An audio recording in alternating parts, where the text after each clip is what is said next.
എല്ലാവർക്കും way to സയൻസിൻ്റെ video ക്ലാസ്സിലേക്ക് സ്വാഗതം. നമ്മൾ കഴിഞ്ഞ കുറച്ച് ക്ലാസ്സുകളിലായിട്ട് alkali metals and alkaline earth metals, അതുപോലെ ഡി ബ്ലോക്ക് എലമെൻറ്റ്സ്, ഇതൊക്കെയാണ് നമ്മൾ ഡിസ്കസ് ചെയ്തുകൊണ്ടിരിക്കുന്നത്. ഇന്നത്തെ ക്ലാസ്സിൽ നമ്മൾ ഇൻക്ലൂഡ് ചെയ്തിരിക്കുന്നത് പി ബ്ലോക്ക് എലമെൻറ്റുകളെയാണ്.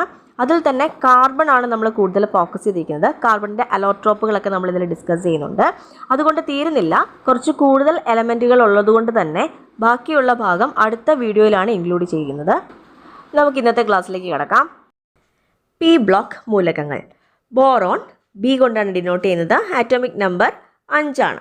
ന്യൂക്ലിയർ റിയാക്ടറുകളിൽ നിയന്ത്രണ ദണ്ഡുകളായി ഉപയോഗിക്കുന്ന മൂലകമാണ് ബോറോൺ.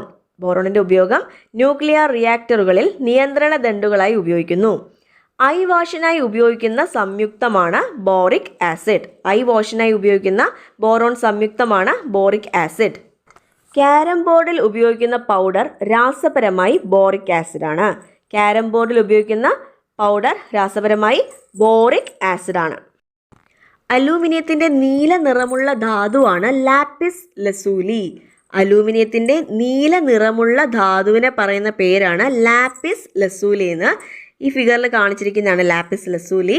അലക്കുമ്പോൾ വസ്ത്രങ്ങൾക്ക് വെണ്മ നൽകാനുള്ള നീലമായി ഉപയോഗിക്കുന്നത് ലാപ്പിസ് ലസൂലിയാണ്. അലക്കുമ്പോൾ വസ്ത്രങ്ങൾക്ക് വെണ്മ നൽകാനായി നീലമായി ഉപയോഗിക്കുന്നത് ലാപ്പിസ് ലസൂലിയാണ്. ബോക്സൈറ്റിന്റെ സാന്ദ്രണ രീതി അറിയപ്പെടുന്നത് ലീച്ചിങ് എന്നാണ്. ബോക്സൈറ്റിന്റെ സാന്ദ്രണ രീതിയാണ് ലീച്ചിങ്. ആദ്യമായി അലൂമിനിയം വേർതിരിച്ചെടുത്ത ശാസ്ത്രജ്ഞനാണ് ഹാൻസ് ഈഴ്സ്റ്റഡ്. ഹാൻസ് ഈഴ്സ്റ്റഡ് ആണ്. അലൂമിനിയം ഉൽപ്പാദിപ്പിക്കാനുള്ള ലളിതമായ മാർഗം കണ്ടുപിടിച്ചത് ചാൾസ് മാർട്ടിൻ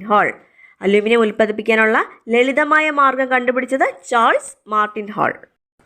ബോക്സൈറ്റിൽ നിന്നും അലൂമിനിയം ആദ്യമായി വേർതിരിച്ചത് ചാൾസ് മാർട്ടിൻ ഹാൾ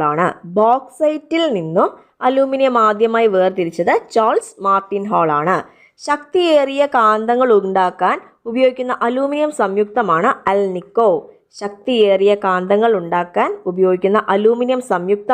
അൽനിക്കോ. പേരിൽ നിന്ന് തന്നെ നമുക്ക് മനസ്സിലാവും എന്തിൻ്റെയൊക്കെ അലോയി ആണ് അൽനിക്കോ. Aluminium, nickel, cobalt. അടുത്ത എലമെൻ്റ് ആണ് ഗാലിയം. Ga കൊണ്ടാണ് റെപ്രസെൻ്റ് ചെയ്യുന്നത്. അറ്റോമിക് നമ്പർ 31 ആണ്. കൈവെള്ളയുടെ ചൂടിൽ പോലും ദ്രാവകാവസ്ഥയിൽ സ്ഥിതി ചെയ്യുന്ന ലോഹമാണ് ഗാലിയം. ഒരു ലോഹമാണ് ഗാലിയം. എക്ക അലൂമിനിയം എന്നറിയപ്പെടുന്ന മൂലകമാണ് ഗാലിയമാണ്. അടുത്ത എലമെൻ്റ് ആണ് very very important. World of carbon എന്ന ചാപ്റ്ററിൽ നമ്മൾ പഠിച്ചതാണ് കാർബണിനെ കുറിച്ച്. സി കൊണ്ട് ഡിനോട്ട് ചെയ്യുന്നു. ആറ്റോമിക് നമ്പർ 6 ആണ്. ഏറ്റവും കൂടുതൽ സംയുക്തങ്ങൾ ഉണ്ടാക്കുന്ന മൂലകമാണ് കാർബൺ. പ്രത്യേകം ഓർത്ത് വയ്ക്കുക, ഏറ്റവും കൂടുതൽ സംയുക്തങ്ങൾ ഉണ്ടാക്കുന്ന മൂലകമാണ് കാർബൺ. ജീവന്റെ അടിസ്ഥാനപരമായ മൂലകമാണ് കാർബൺ ആണ്. ഏറ്റവും കൂടുതൽ ദ്രവണാങ്കമുള്ള മൂലകം മൂലകമാണ് കാർബൺ. 3550 ഡിഗ്രി സെൽഷ്യസ് ആണ് കാർബണിൻ്റെ ദ്രവണാങ്കം. അടുത്തതും വളരെ ഇമ്പോർട്ടൻ്റ് ആയിട്ടുള്ള ടോപ്പിക്കാണ് കാർബണിൻ്റെ അലോട്രോപ്പുകൾ. കാർബണിൻ്റെ രൂപാന്തരങ്ങൾ: graphite, diamond, amorphous carbon, fullerene, carbon nano tube, graphene. ഇവയൊക്കെയാണ് കാർബണിൻ്റെ രൂപാന്തരങ്ങൾ. അവയാണ് അലോട്രോപ്പുകൾ എന്ന് നമ്മൾ പൊതുവെ അറിയപ്പെടുന്നത്. ഏതൊക്കെയാണ്? Graphite, diamond, amorphous carbon, fullerene, carbon nano tube, graphene എന്നിവ. ആദ്യം നോക്കാം ഗ്രാഫൈറ്റ്. കാർബണിൻ്റെ ഏറ്റവും സ്ഥിരതയുള്ള ക്രിസ്റ്റലീയ അലോട്രോപ്പാണ് ഗ്രാഫൈറ്റ്. ഏതാണ്? ഗ്രാഫൈറ്റ് ആണ്. വൈദ്യുതിയുടെ ചാലകമായ അലോഹം. ഓർത്ത് വയ്ക്കുക, വൈദ്യുതിയുടെ ചാലകമായ അലോഹമാണ് ഗ്രാഫൈറ്റ്. ലോഹത്തിൻ്റെയും അലോഹത്തിൻ്റെയും സ്വഭാവം പ്രകടിപ്പിക്കുന്ന കാർബണിൻ്റെ രൂപമാണ് ഗ്രാഫൈറ്റ്. ഗ്രാഫൈറ്റിൻ്റെ പ്രത്യേകത എന്താണ്?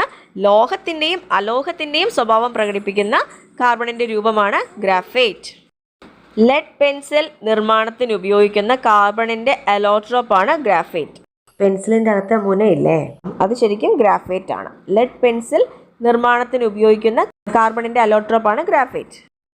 ഖരാവസ്ഥയിലും സ്നേഹകമായി, അതായത് ലൂബ്രിക്കൻ്റായി ഉപയോഗിക്കുന്ന കാർബൺ അലോട്രോപ്പാണ് ഗ്രാഫൈറ്റ്.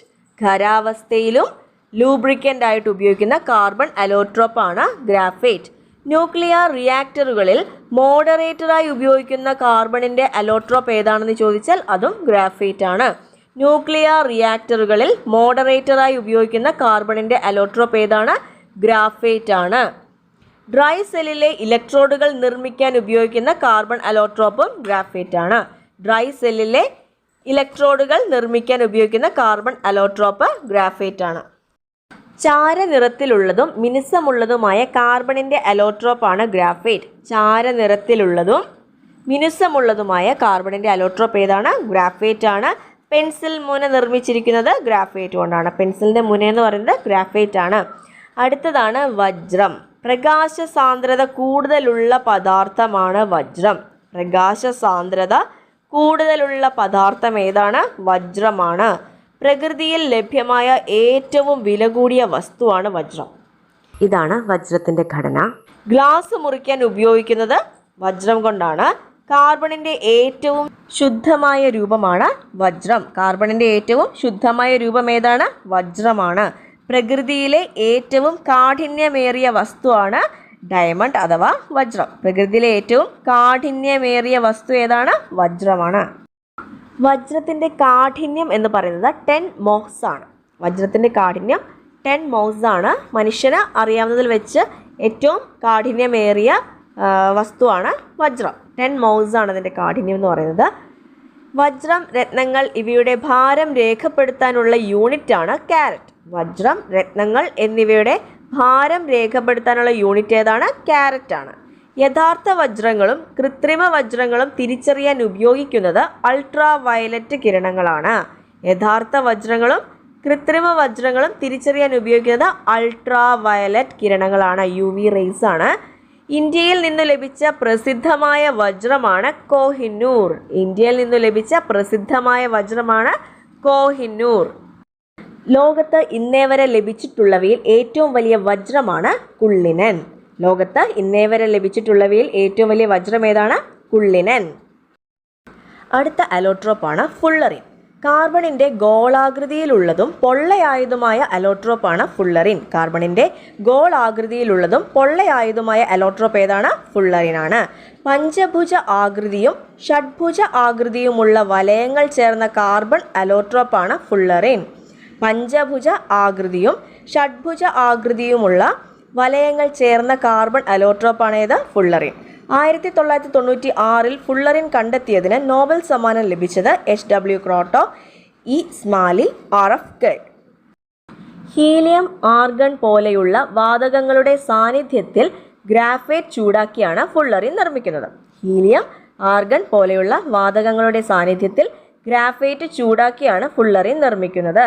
കാർബൺ നാനോ ട്യൂബുകളായി ഉപയോഗിക്കുന്ന ഫുള്ളറിനാണ് ബക്കി ട്യൂബ്സ്. കാർബൺ നാനോ ട്യൂബുകളായി ഉപയോഗിക്കുന്ന ഫുള്ളറിനാണ് ബക്കി ട്യൂബ്സ്.